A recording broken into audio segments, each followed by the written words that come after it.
Throughout Jewish text and tradition, this idea of light following darkness appears over and over again.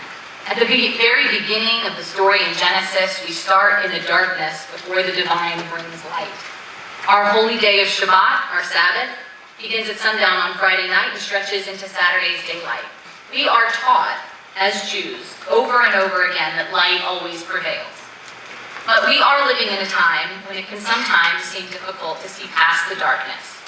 When people of faith engaged in the sacred act of worship are gunned down in their houses of prayer, in a synagogue in Pittsburgh, a church in Charleston, and mosques in Christchurch, just to name a few.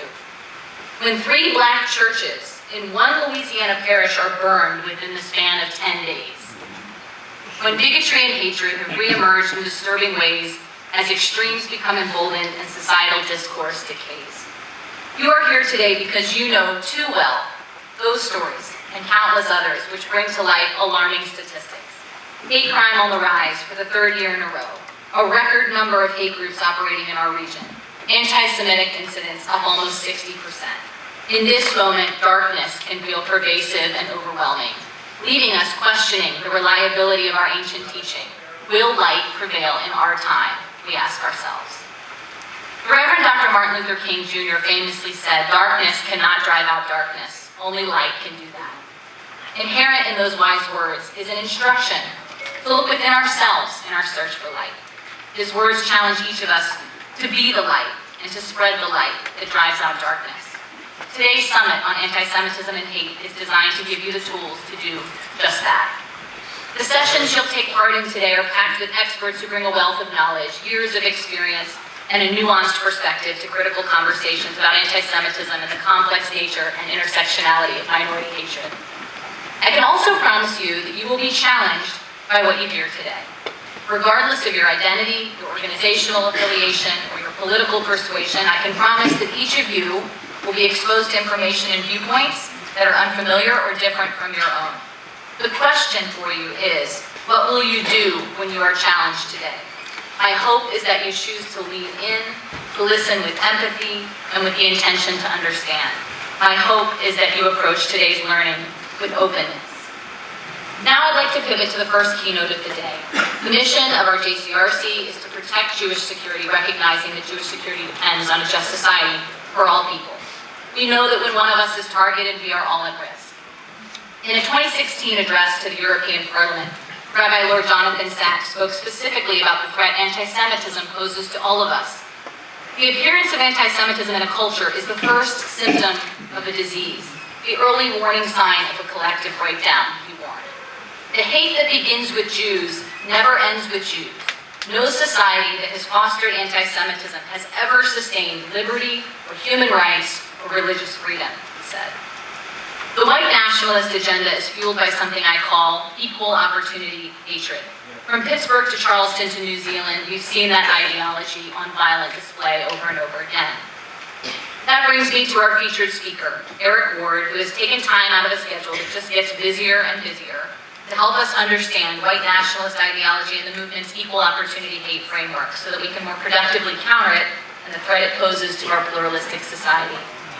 A national expert on the relationship between hate violence and preserving democratic institutions, governance, and inclusive societies, Eric brings nearly 30 years of expertise in the community organizing and philanthropy to his role as director of the Western State Center, an organization at the forefront, building a progressive movement and a just society since 1987.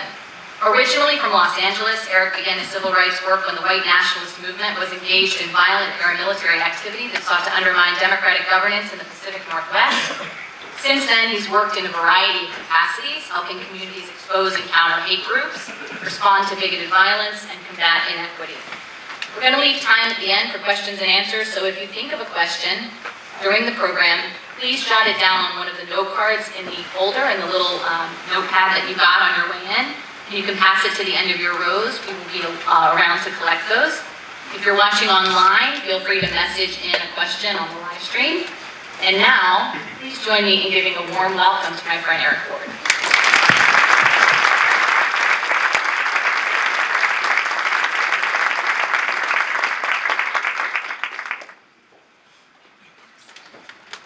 Good morning, everyone.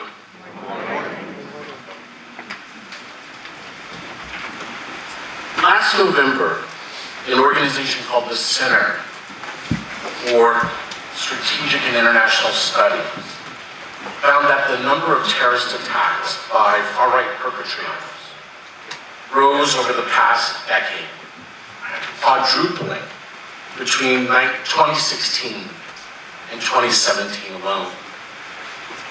A poll after Charlottesville by ABC News and the Washington Post found that nearly 20 million Americans thought that neo-Nazi views were acceptable and that white nationalists were not extremists. A recent article in Newsweek shows that 1/3 of Americans believe that 6 million Jews did not perish in the Holocaust. We are in a moment of history where American identity, who is an American, and what will America look like, is directly challenged. I'm happy to be here with you all today for this conversation and the summit Driving Out Darkness. It's an important moment. And this morning I want to share just a few reflections before you attend today's workshops and panels. I first moved out to the Pacific Northwest, to Oregon, from Los Angeles, California, as a young African-American kid at the age of 20. Two of my friends were attending the University of Oregon, and I thought I would just go along for the ride. When my friends first asked me, "Eric, do you want to move to Oregon?" I'll admit something to you. I didn't even know how to pronounce the name Oregon. I'm fairly sure I called it Oregon, Oregon. And if you could have peeled back my head and looked at my brain, what you would have seen was San Francisco, a whole lot of trees, and the Space Needle in Seattle, which isn't even in Oregon. In fact, if you had maybe described Oregon, I would have described it similar to Little House on the Prairie. I remember asking my friends if they had McDonald's, did they have MTV? And I have to admit, when I finally crossed the I-5, I was delighted to see that there were streetlights further than I could see. Now we can laugh now and I can be embarrassed, but the truth is that my perceptions of Oregon were based off my experiences and knowledge. And quite frankly, I had far too little knowledge of the state that resided straight to the north of me, Oregon. I think about this when I think about prejudice and stereotypes. All of us have them. Most of them are based off of lack of experience, lack of relationship. And sometimes those stereotypes and prejudices are paired with power to create vulnerable communities. But I also think about how stereotypes work within those movements and communities committed to inclusion and civil rights. In what ways do we project our own stereotypes over this moment? I often refer to white nationalism as distinct from white supremacy. When we talk about white supremacy in America, what we are talking about is a historical and present-day system. A system that was created on the exploitation of black labor, the genocide of people of color, and the control of the sexuality primarily of women.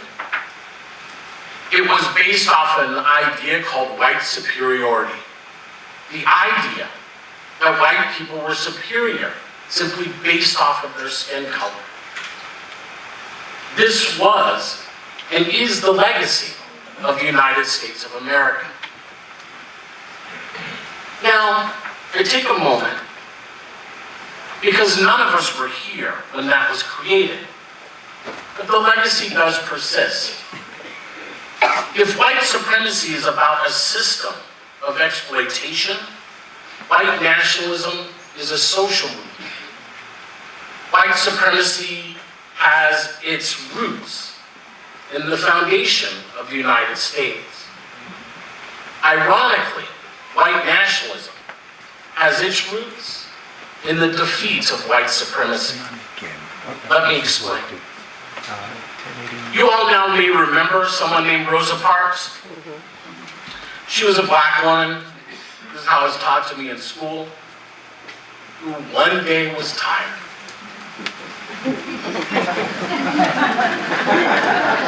And on that one day she was tired,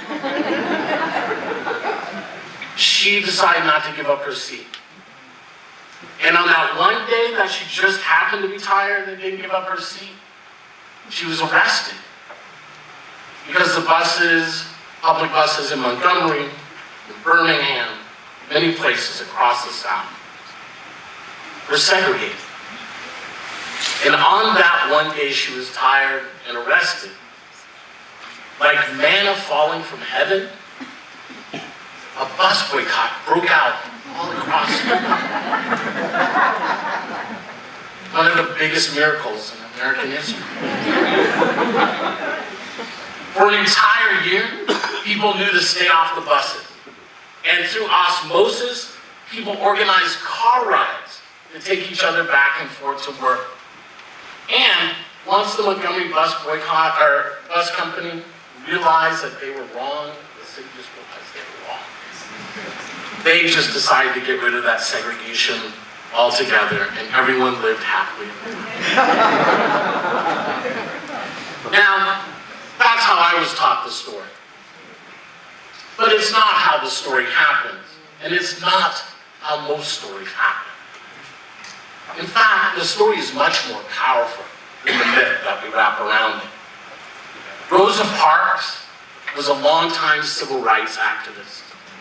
She was an activist who worked to end domestic violence and sexual assault in her community. She and others had been at Highlander in Tennessee, a place that just last week was arson and white nationalist symbols were left on the site. Rosa Parks was a leader. She was not the first person to be arrested. She was not the first person to give up her seat. But people were upset when she was arrested. And because there was an organizing plan, there was a vision, change happened in Montgomery. And it fueled the civil rights movement across the country. Now, some of my friends used to wear shirts a few years ago as we were talking about police abuse that said, "Not my mama's civil rights movement." And they're right, because my mother's civil rights movement was really badass. And badass in ways that are hard for us to conceive. Because before 1968, white supremacy was the rule of law. It is how the society functioned. It influenced everything, including legal decisions. It wasn't an unconscious bias. It was a conscious way of how the society would be, separate and unequal, with no desire to erase those barriers. It is under those conditions that my mother's generation organized. And they did something significant. They defeated de jure white supremacy. Now, I'm not saying white supremacy doesn't exist anymore. It certainly exists. What I'm saying, it is no longer the rule of law. It is de facto, and it still must be challenged. So now imagine you're an arch segregationist. Imagine imagine you believe in Jim Crow, in separate but equal. You don't have to be convinced of it. You're not debating it. It is like breathing air. Now you've lost to black folks who you have seen as inferior for your entire life. How do you explain that loss? How do you explain one of the largest political defeats of your identity? Do you all of a sudden say, well, I guess I was wrong. Black people must not be inferior. Not likely. But, like all people, you look for a solution. You look for an answer. Think about that test you failed once in high school. Maybe that was just me. I spent a lot of time thinking, how did I do that? What happened? And the truth is that we rarely accept the facts that are in front of us. And neither did these arch segregationists. They were never going to allow that black people were fully actuated, expressed human beings with their own agency. So they created their own myth. And their myth was, they didn't lose to black people. See how that works? By saying you didn't lose politically to black people, it means you still can see black people as inferior. But you had to lose to someone. And it is in that losing to someone that white nationalism takes its roots. Because what happens is, our segregationists say, we must have lost to someone else. In borrowing off the anti-Semitic conspiracies of Europe, what they land on is that they lost to Jews, and that they lost to a Jewish conspiracy that was at work to enslave white people and to steal America. When I moved to Oregon in 1986, right ahead of me was an individual by the name of Richard Butler. Richard Butler was a pastor from Southern California. He taught three things under a pseudo belief he called Christian identity. The first was that Jews were the literal children of Satan. The second was that people of color were subhuman. And the third was that white Northern Europeans were the true descendants of the children of Israel.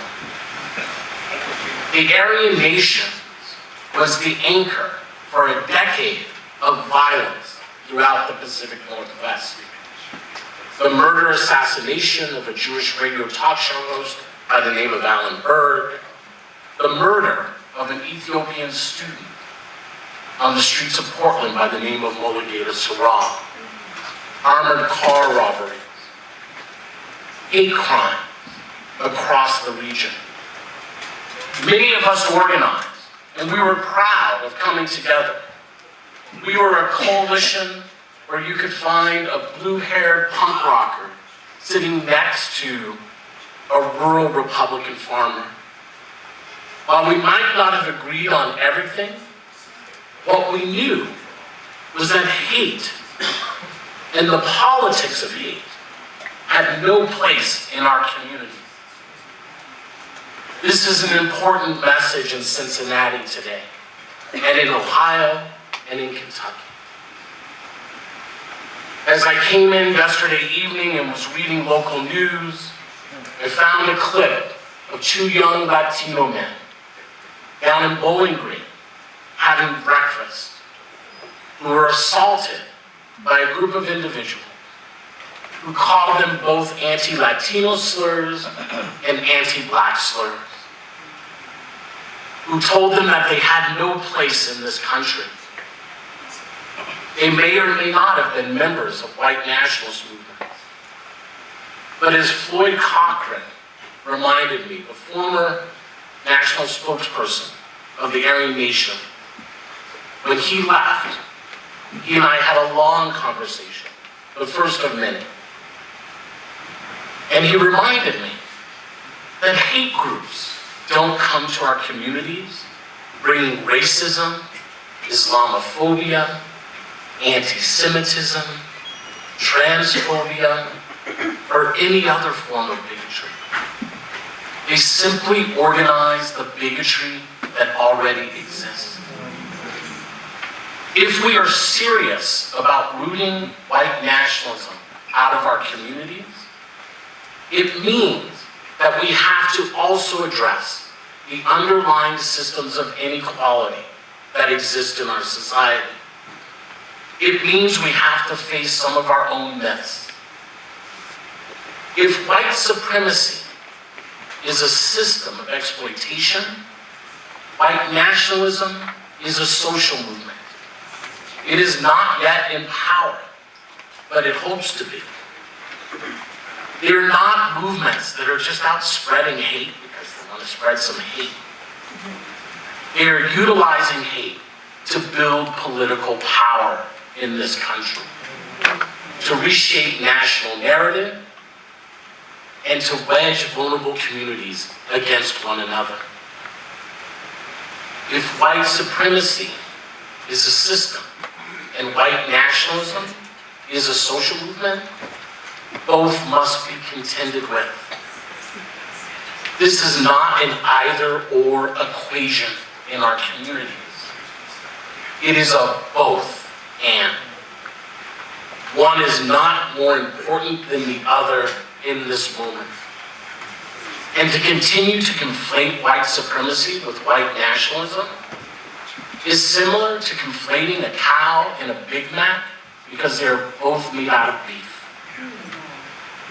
You do not call a veterinarian when you drop your Big Mac on the ground. Each of these calls for a set of tools and community responses. Today, you're going to have the ability to explore some of those tools and to be in conversation with one another. We should be clear. Islamophobia, anti-immigrant racism, anti-Semitism, these are real problems in our society. Problems that need to be addressed. What we have to also understand is that if white supremacy is written on the paper of anti-black racism in America, white nationalism is written on the paper of anti-Semitism. The white nationalist movement sees itself as in an existential war with what they call the Jew. It behooves all of us in this room to better understand anti-Semitism. We should understand what this social movement sees as its goals and its tactics. To stop treating it as a monster in the closet and to understand these are our neighbors, these are folks we work with, who have a different version of America. One that is grounded in exclusion and in ethnic cleansing. We have to put forth an alternative version. We have to say, this is what America is. I want to thank each of you for being here. It means something, and it's historic. When I was a little kid, and we were poor, during the summer, and I like to tell this story, we didn't have much to do by the time August came. We were out of money, we were latchkey kids, we were out of creative juice. So we used to sit often, happened usually in August, in a circle on the lawn outside of our apartment. And we used to play this game called If I Were. And If I Were went something like this. If I were in a lion's cage and the lion came in, here's how I would get out of this.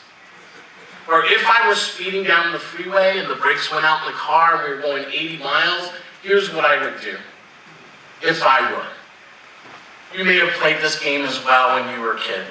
Correct. The one that would always come up, though, was if I were in the midst of the 1960 civil rights movement, here's what I would have done. Slow down. Now, we were kids. We didn't understand choiceless choices. We didn't understand the conditions that folks were living under. But we knew that the game became serious. You may have had your own if I were moments in terms of what you would have done in a moment of history. So here we stand today. And what I know more than anything is that I no longer have to wonder what I would have done in the midst of the civil rights struggle. And I'm here this morning to tell each of you, you no longer have to wonder either. Whatever it is you would have done during the 1960 civil rights movement is going to be whatever it is you do when you walk out of this door today. Thank you for being with me.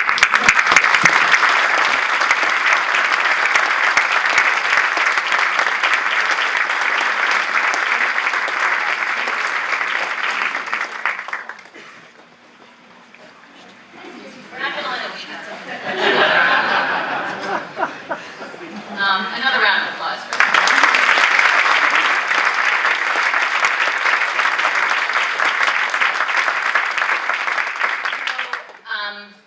at this time we have a few minutes for questions.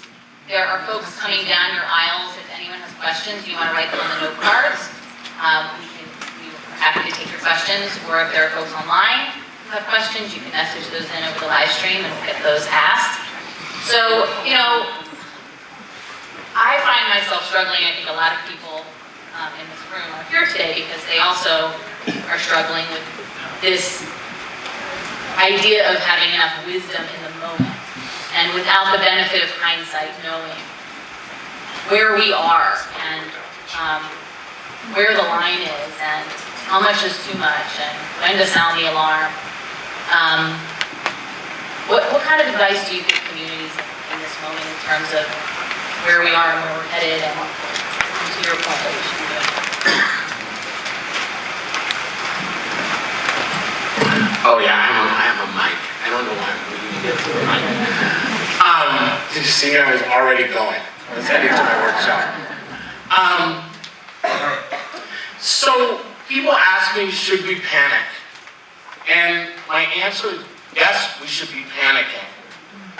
We live in a time, I could run the data, and I'm sure folks have seen the data. 1 in 4 Americans are open to the idea of a military coup in the US, right? 20 million Americans are sympathetic to neo-Nazi beliefs. Anti-defamation leagues report on white nationalist propaganda, I believe, and it has risen over 160% over the last year. Southern Poverty Law Center went from tracking 100 white nationalist groups to now over 140. So I could stand up here all day and roll out data. At the end of the day, should we be worried? We should be very worried. America is not exceptional in that way. I love my country, right? It is where I was born. It is the thing that I know. But we're not exceptional. And we should not, for any reason, believe that somehow our democracy is more secure than any other democracy across the world. And you would be concerned in France right now, you would be concerned in Greece, you would be concerned in Italy, you should be concerned here as well. Now, what I will say is, what do you do with that hand, right? Please don't run around with your hands up, right? You need to do 3 things. One is, you need to be an organization. As much as I would love to stand up here and talk to you about the power of the individual, which is critically important, the most powerful thing you can do as an individual is to join a local organization. Be part of that organization. Work with your community. The second thing you can do is to take a step back from what we think we know about the white nationalist movement and actually begin learning about the white nationalist movement. Our myths and stereotypes that we project across this social movement have stalled our ability to build an effective response. The third is continue to work to dismantle systemic forms of bigotry in our policies and in our communities. Because if we do not dismantle those disparities, we are never going to be able to put forward an effective vision that competes against this white nationalist movement that is growing, not contracting. So I do want to keep it real here, because we got a question about the Make America Great Again slogan, and how it pops up in your work, and specifically if you think in certain circles it is code for some of the things you're talking about, or can you help kind of give some context to what you think is important? So I'll answer this how I answer other questions around symbols. I don't think everyone who flies a Confederate flag, right, wants the South to rise again, right? But I'll say folks who want the South to rise again in a Confederate way tend to fly the Confederate flag, right? And I never see my friends who wear Confederate symbols but don't want the South to rise again actually push those other folks out of their movements. So I'm not here to tell you whether MAGA is racist or anti-Semitic.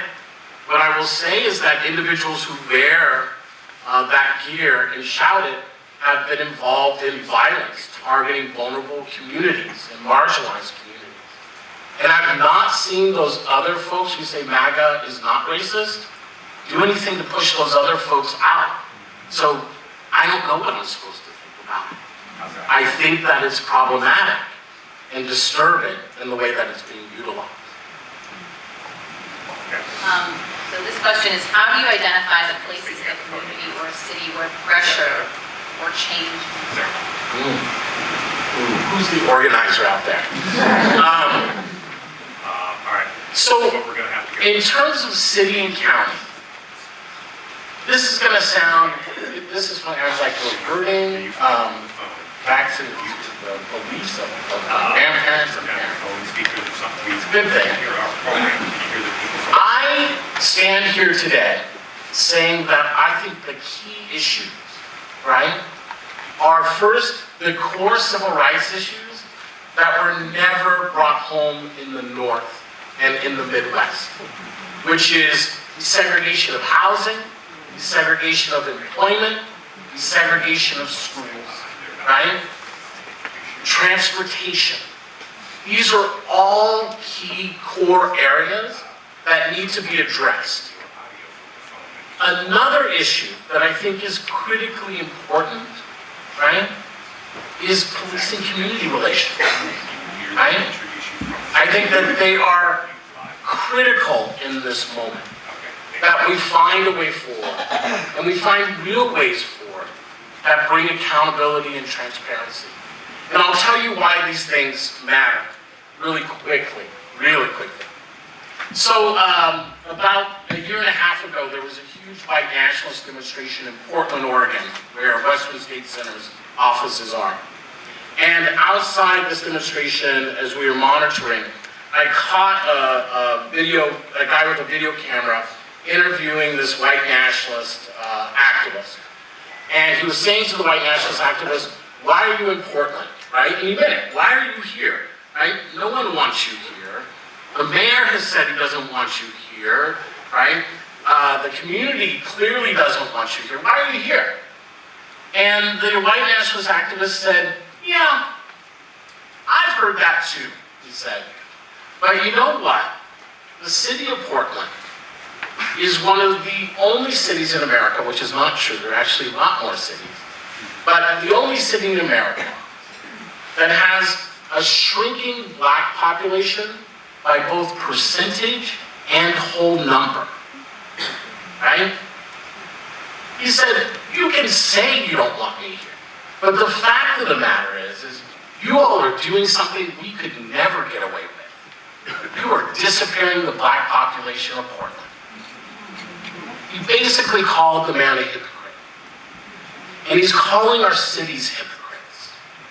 And he's calling those of us who believe in a multiracial, inclusive democracy that is people-centered, inclusive, and accountable, hypocrites.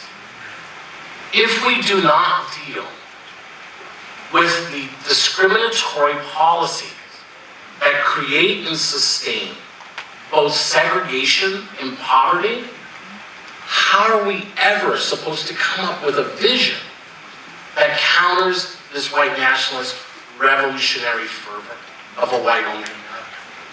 We have to start with the basics.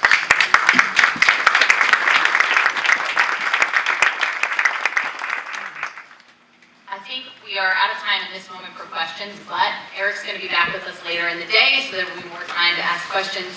Get you thinking, and you have plenty of time to write them throughout the day. Please, another round of applause for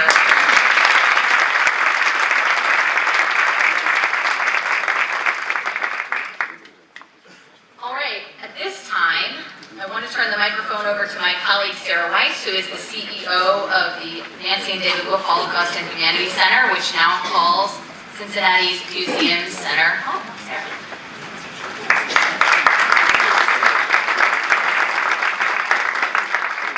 Good morning, and wow, I'm still thinking from what Eric shared and just blown away. Thank you all for being here. It's an incredible honor for the Nancy and David Wolf Holocaust and Humanities Center to be co-sponsoring this event and welcoming you all to our new home here at Cincinnati's Union Terminal. I just want to say, if you need anything throughout the day, please, of course, let us know. We're thrilled to bring our mission of ensuring the lessons of the Holocaust inspire action today to this historic, iconic center of our Cincinnati community. And we look forward to showing many of you who haven't had a chance to see our new museum, really Cincinnati's newest museum that speaks to many of the topics that were covered here today, both connecting the past to the present and challenging us for the future. I think this is a fitting building to be having this conversation. As all of you know, this historic building carries with it so many stories. We know that just outside these doors in the rotunda, more than 150 million individuals have walked through this rotunda and this concourse. And as a once bustling hub of transportation, it also holds within its walls many stories. So the Holocaust and Humanities Center, as many of you know, Union Terminal has come to represent the stories of rebuilding and escape from hate and prejudice. In the 1930s, hundreds of Jews fleeing Nazi Germany and Austria who were lucky enough to secure visas were able to escape further persecution and walk through this building to start their lives over. We also know that hundreds who weren't lucky enough to escape before the war were able to in the 1940s and 1950s. For the survivors of the Holocaust, this building represents the hope America has offered as a beacon of freedom without hate and prejudice. However, we also know that America wasn't and isn't free of hate. And as we look at the stories within this building, there are also stories that intersect with the hate and prejudice that we know of America as well. I understand that for many in the African American community, this building has a very different symbol than what I have, than what we have as the Holocaust and Humanities Center. During the era of Jim Crow, it served as a site where if you were going to the South, you actually had to move to the back of the train. So these stories also exist in this space. But today, in this historic moment, we are rewriting a story, I hope. We are creating a new story We're learning, we're discovering, we're engaging with one another, and what a fitting space to do so. And I hope the stories of hope and the stories also of prejudice and discrimination are carried with us and understood as we go forward throughout the day. And with that, again, I welcome you and I thank you for taking time from your busy schedules to be with us. And now, it's my privilege to introduce our next incredible speaker, Dr. Deborah Lipstadt, who is a giant in the field of Holocaust studies and my work. Her books include The Eichmann Trial, Denial, Holocaust History on Trial, which was made into a major motion film, Denying History, and Beyond Belief, The American Press and the Coming of the Holocaust. She is among the most respected scholars in our field, and we are pleased that many of you will receive a copy of her most recent book, Antisemitism Here and Now, which you'll learn about more after she speaks. As a professor at Emory University, she couldn't get away to be with us in person, but we are incredibly grateful that she has taken time to be part of our day. Her long bio and accolades could keep us here all day, but I want to save time for you to hear her insightful words. So now we have Dr. Deborah Lipstadt about anti-Semitism then and now. Welcome. Anti-Semitism is often called the Marxist spirit. It's often represented with good reason. It can trace back to some extent of this time. But I tend to back to the New Testament, to Christianity. And the reason I do this is that in the New Testament, you have the story of the crucifixion of Jesus, the death of Jesus. And the way that story was told, the way that story was interpreted by many people, from the next, not by earthly, but by a specific way of Christians, depicted the Jews as wanting to have crucified themselves, because he wanted to take those soldiers out of the temple. And there was no hidden honesty. The Romans were reluctant to. They did it anyway to urging. In that story, as a template for anti-Semitic charges. Let me digress for a moment and say something that I think should be obvious for all the people studying in this room, because we're all here with issues of hate, sexism, and that precedent, every prejudicial stereotype, whether it's against ethnic group, whether it's against the religious group, whether it's against the racial group, whether it's against the group with certain sexual preferences, has stereotypes associated with it. And those stereotypes carry messages. The stereotypes associated with anti-Semitism are always something to do with finance, something to do with intellect, that is a nefarious use, a malicious use of intellect, and something to do with power. And in this story, you have that template. The Jews want Jesus takes out of the Jews want the take the money changers out of the temple. They have finance. The Jews are smart enough to get broken to do this, even though they don't want to, and powerful enough to convince the world that Rome is the most powerful entity in the world to do this. There's the template. The interesting thing and disturbing thing is really the concerning thing about anti-Semitism is that stereotype migrates. It migrates way out of the church. By the late Middle Ages, early modern period, you'll have Voltaire, who was an enemy of the church. Attacking the church, but also attacking Jews in attacking those stereotypes. It migrates to Karl Marx, who is a great opponent of the church, that's talking about the Jews in the same terms. You have it migrate to pseudoscience, that also treated Jews that way. You see it amongst the Nazis talking with that same terminology. So that, if you want to identify whether something is anti-Semitic or not, That's what you look for. You look for those three elements. There are others as well that are loyal to one another, that they all which they live. And we have two examples of that in the past month. One from a statement by Representative Omar about dual allegiance, and one that it may have been split, but I don't know, where our President Trump, spoke to a group of Jews and talked about your prime minister. Benjamin Netanyahu is not their prime minister. He may be some leader of a country for which they have great affinity and great love and support, but he certainly is not their prime minister. But that notion that Jews aren't loyal, that they're cosmopolitan, and that they have a power, the power I talked about earlier, to do things behind the scenes. That's why attacks like that came from the president of Hungary, Viktor Orban, in his attack on George Soros, the financier. George Soros has some very distinct political ideas. He's very much an open borders, open democracy, he's a great supporter of democracy. But you can disagree or agree with his ideas, but the way it was portrayed was Soros having power behind the scenes. So just keep that template in mind as I now sort of try to sketch out the contemporary scene. What we're seeing today is, in a certain sense, not new, in that it's these stereotypes that I've been talking about for the past few minutes.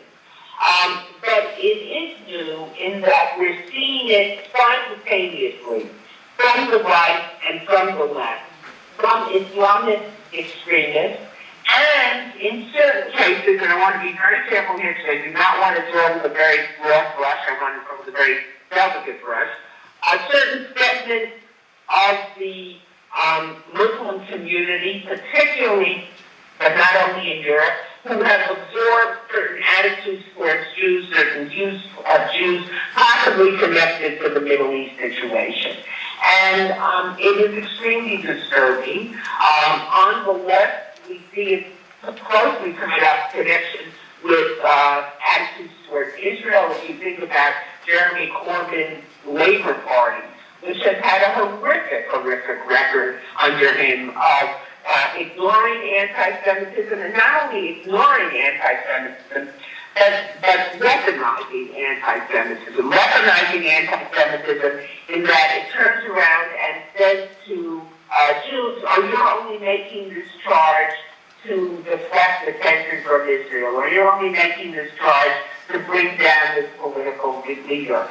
Your charges are not legitimate. I don't think they would have the nerve to say that to a gay person who was charging homophobia, and they would say only saying that to gain political advantage, but they do say it to Jews. On the right, and I think that's what you were hearing about earlier, I just picked up some of the previous sessions, but on the right, it is also very, very disturbing, and there's been a distinct, maybe now people are getting a little more concerned and a little aware of it, but there's been a tendency to dismiss it as just a few crazies. I mean, essentially that's what President Trump did when he first heard about the horrific massacre in Christchurch, England. He said, well, I think it's a few people who are very dangerous people. And some people have spoken of lone wolves. They've spoken of the murderer in Pittsburgh as a lone wolf. They've spoken of the murderer in Charlottesville at the Mother Emanuel Church as a lone wolf. They've spoken of the violence committed the massacre in Christchurch as a lone wolf. Well, they may be lone wolves in that they're not openly connected to a larger organization, but they're not lone wolves. Lone wolves suggest someone sitting alone in an apartment with an arsenal saying, I'm going to go out and kill some Jews, some African Americans, gay people, Muslims, whatever it might be. They're reading the same material, they're following the same material on the internet. They're deeply connected with one another. They cite the same sources. They use the same terminology. And there's been a real failure to take them seriously. In fact, most of the attacks, certainly in the United States, have come from the right and not from the left. Let me go back again and say this is a comparison between right and left. But there's a certain irony here. On the progressive left, and not everyone on the progressive left, I'm of course, again, drawing with a broader brush, but it's a pretty, here is a pretty broad brush is warranted to a certain extent. But again, if you look at the progressive left, whether it's Orban in the Labour Party in the United Kingdom or elements here in the United States or other places, their view of prejudice is refracted through a prism with two facets. If you remember from your high school physics, prisms bend light, they shape light. So their view of prejudice is refracted through this prism, and this prism, the two facets it has are ethnicity and class. And they look at Jews and they say, you are white, or you have the choice, the path is white, and you are wealthy, even though we know many Jews are not wealthy. And they say, therefore, you could not be a victim of prejudice. In fact, the exact opposite. You have power, and anybody with power, ipso facto, they cannot be victims of prejudice. Therefore, you must be claiming anti-Semitism in order to get a special advantage, in order for us to think of you more kindly, in order for us to support Israel, in order for any one of a number of things. But they dismiss the claims of anti-Semitism, even when they're coming to the victims, as superfluous, as not superfluous, but as simply untrue. On the right, it's an ironic situation. Those on the right look at Jews and do not see white people. They see people parading as white people, but not white people directly. In fact, think back to the tragedy in Pittsburgh. What was the murderer yelling? Even if the SWAT team was taking him down, he was yelling, and I'm paraphrasing here, you will not destroy the white race. You will not bring down the white race. And he's saying this to Jews, but obviously in his view of the world, Jews are not white. So you have this strange situation, and then there's more to it when we look at the right extremism, and now I'm talking about something that you may, I'm sure many people in this audience remember very well, Charlottesville a few years ago.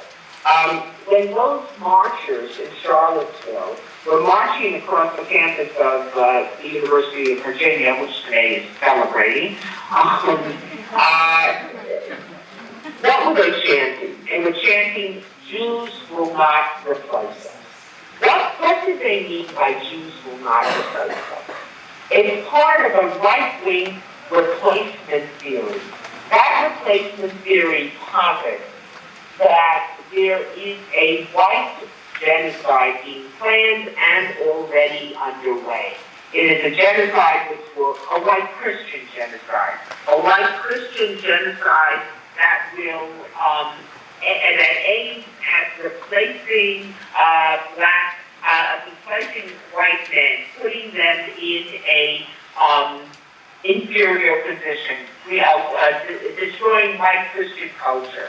We heard it from Representative Stephen King from Iowa, when he said, what's so wrong with the words white supremacy and white nationalism? Well, those are all about the idea of a white genocide, and whites wanting to be supreme. Or when he said, you can't build your future on the brown baby because they will bring you down. But the notion of this replacement, and by whom are they being replaced? By people of color, by gay people, et cetera, et cetera. But when they talk about this, and by the way, this replacement theory grew in great strength during the presidency of Barack Obama, because I think there were many people who were terribly disconcerted by having an African-American president. 50 people on the right. So that, going back to the replacement theory, that this white genocide is all about replacing white Christians, particularly males from this person on the far right, or the right-wing extremists, they are convinced that people of color, Muslims, but certainly people of color, are inferior to them, inferior to the white race, inferior to the white Christian worldview. Therefore, those people of color are not capable of replacing white Christians. There must be someone or something or some entity behind who is making all this happen, who is pulling this all together, who is facilitating this replacement. And who is that? The wealthy, smart, but nefariously smart, evilly smart, powerful Jews. So they bring in the traditional anti-Semitism to explain this worldview of their being replaced. And that's what we see on the right, whereas on the left we see the Jew as weaponized, being charged with weaponizing anti-Semitism. And it is a very disturbing phenomenon. I think I'm going to add another element here, which I'm sure you're going to discuss as well. And it's been this source of anti-Semitism has become tied up, bound up with attitudes towards Israel, with Israeli policy, with support of Israel, criticism of Israel, etc. I want to say something very exclusively, which again I assume many people in this audience know and agree with. That criticism of Israeli policies is not anti-Semitism. If you want to get criticism of Israeli policies, read Haaretz.com, the Israeli daily, or go to the floor of the Knesset, and you'll hear criticism of Israeli policies right there. You'll hear it loud and clear. Why? Because they're shouting it.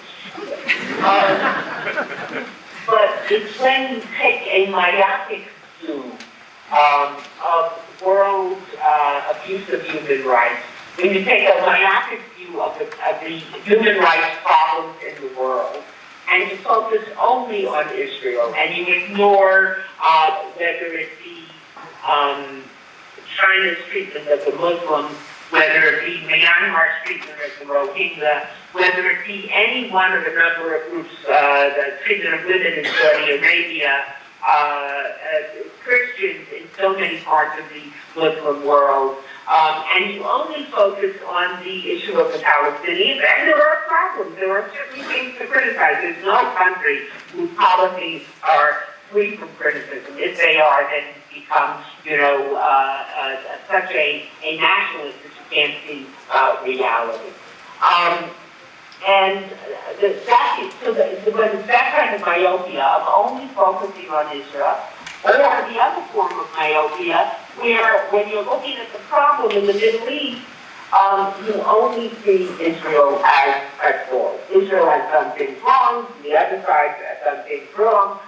There's no question about that. But when you only focus on one, then you have to wonder, why this one issue? Why this one issue? There was an issue, many of you I'm sure are aware of it, at the University of Michigan, where a professor refused to write a letter of recommendation for a student who was applying for a program in Israel.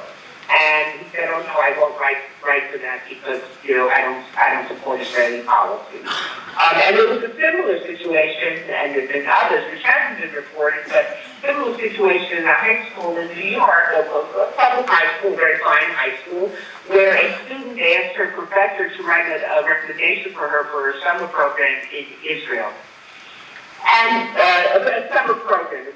Said, of course I'll write. When she brought in the form, she saw that it was for a summer program in Israel. And he says, "Oh, I can't write for a summer program in Israel. I can't do that because I don't believe in Israeli policies, etc." And the student said, "Is there any other country for which you wouldn't write a letter of recommendation? Would you recommend me if I went to Saudi, want to go to study in Saudi Arabia, where if I went out of compound where the program was, I'd have to dress in a certain way. I'd have to, because I'm a woman, would you write a recommendation for me in China, Would you write a recommendation for us to go to Myanmar? I could get to North Korea. Would you write a recommendation? He said, yes, I have no problem with that. So we have to ask why. And by the way, the feature is Jews are capable of being anti-Semites, just like people of color are being capable of being racist for their own group. In fact, that's one of the sad legacies of oppression, that you absorb what's going on, you absorb it, and you accept the stereotypes as true. So I think it's really important to differentiate there. Also, I think that many people who are anti-Semitic have used Israel as a foil, and when they say, "Oh, I'm not an anti-Semite, I'm just an anti-Zionist," or something like that. But it has become part of this very, very complex picture. The last point I want to make on this, and again, I know you're a very broad and interesting and diverse audience, but I say this specifically in terms of anti-Semitism, but I think it applies to any prejudice. But the danger of this prejudice, of course, is that people will be hurt. Before I get to this last point, let me make one other point. And one other comparison, because I've been talking so much in the comparative context, I think there's one other element that should be made. And it goes back to what I was saying about a few moments ago, about the white genocide and the replacement theory. The racist punches down. The racist looks at the person of color and thinks that person is going to bring us down. That person is lesser, less intelligent, less hardworking, less driven, less responsible, less whatever. Punches down because he or she sees the person of color as inferior. The anti-Semite, who's often the same person as the racist, punches up. They see the Jew as more powerful. They see the Jew as I said earlier, smarter, but in an evil kind of way.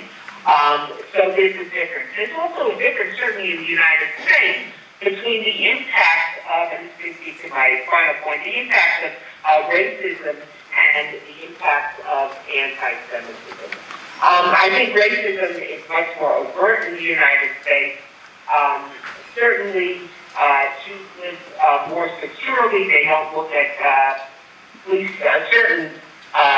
certain instances, certain members of police forces is potentially, maybe not in reality, but potentially a danger to them, which I think is quite different certainly in the African and Latino community. I think it's important to recognize that. But in all these communities, whether it's the Muslim community, whether it's African American community, Latino community, gay community, whichever one it may be, the danger of absorbing, of internalizing, of accepting the prejudice that's being directed at you, and beginning to see that as reality. I'll give you two examples. One, it actually has to do with not the group that I mentioned thus far, but with the Roma, the Sinti. I will sometimes call the often called the Gypsies. I was recently in Sweden, and I was talking to a Roma woman who works for a genocide prevention and genocide education institute in Sweden, in Stockholm, and she told me the following story, that when Roma, going back quite a few decades, her family were elected, of course, one is Roma, but they moved on, they moved around, and when they get to a town, the first thing they would do is go to the police station and register with the police. Because if they didn't, the police would stop them and kick them out. They say, we're here and we come to work on this farmer's farm for a week, for a year, whatever it is. When they left, they go back to the police station and they say we're leaving, and the police would enter in a little notebook the family kept. This family was here for a week or here for a year, and nothing was stolen, or nobody disappeared. And they kept that record. So this woman told me that when she was about 12 years old, something like that, her grandmother showed her the book and said with great pride, you see, we're the good ones. We never were involved in it. We never made trouble. We never did anything wrong. And this young woman, this woman, not so young now, she has grown children, said, even then I knew something was wrong, that my grandmother had absorbed all the negative stereotypes and taken them as true. So that is one of the problems. If you absorb these negative stereotypes and you take them as true. I've heard people say, in fact, I've heard Jews say about Jews, we hired a new young associate, he's a traditional Jew, but he's very honest. Or, that's the polite anti-Semite. We all recognize the extreme of anti-Semite, but that's the polite, the dinner party anti-Semite. Sometimes it even comes as a philo-Semite, and again, it applies to other groups as well. So your people are XYZ. But in the few instances of anti-Semitism that I personally encountered, was shortly after I finished my graduate school career, I had my first job as teaching at the University of Washington, and the first person at the university to ever have a job with the title Jewish in it. I was professor of modern Jewish history. And it worked out beautifully because my classes were crowded, my students were terrific, I had great rapport with them, great rapport with my colleagues, etc. All was well. One day a colleague said, "You never come have coffee with me." And I said, "Of course." And we went to have coffee. He said, I have a confession to make. When I heard you were coming to join the faculty here, I was very nervous. I said, "Oh my God, we're getting a woman and the daughter, a Jew." But, went on, "You are terrific. You are one of the best things to happen to me." And he was so proud and so pleased to be able to say that. And my thought was, what do I say to this guy who's just engaged in overt anti-Semitism? But in the form of a populism, a philo-Semitism. And he just thought this was the norm. I didn't say, my enduring shame, I didn't say anything. But the problem is when you begin to absorb those things, and you begin to think the stereotypes are true, and you begin to think, this is who we really are, but I'm not like that. And the other thing that I worry about, and I think I want to close, is that when a group, in this case, they're talking about anti-Semitism, when Jews begin to think of themselves only as objects and not as subjects, when they begin to think about it's all about what is left to Jews and not what Jews do. When they begin to see the leitmotif, the bonding identity of who they are as oppression and not as celebration, and not as bearers of a tradition which has given so much to the world. It would be as if the Passover Seder, which will be celebrating all too soon, stop with slavery and we go on with liberation. So we face a serious problem of hate all around. The boundaries and the limits and the holes on what can be said and can't be said are dropping rapidly. Swastika is a welcome example. There was recently an event in a DC public school, DC public school, which has to have a large white population, as recess, one of the white kids was playing football with some black kids, and something went wrong in the game, I have no idea what. And he turned to them and he used the N-word, and he said, and you can call me a racist, but I don't care. He heard that kid heard that from home. We have an attitude in this country that to be concerned about hate, to be concerned about what people are called, to be concerned about prejudice, to be concerned about discrimination is silly. It's unnecessary. It's pulling our country down. What's pulling our country down is the growth of hate and the growth of feeling that it's all right to have these attitudes. It not only can create great harm, great danger, as we saw Pittsburgh, Christ Church, Mother Emanuel Church in Charleston, but it can also create a situation where the person that gets whom the hatred is directed begins to believe that there is something true to it. So I thank you. I hope you were able to hear me, and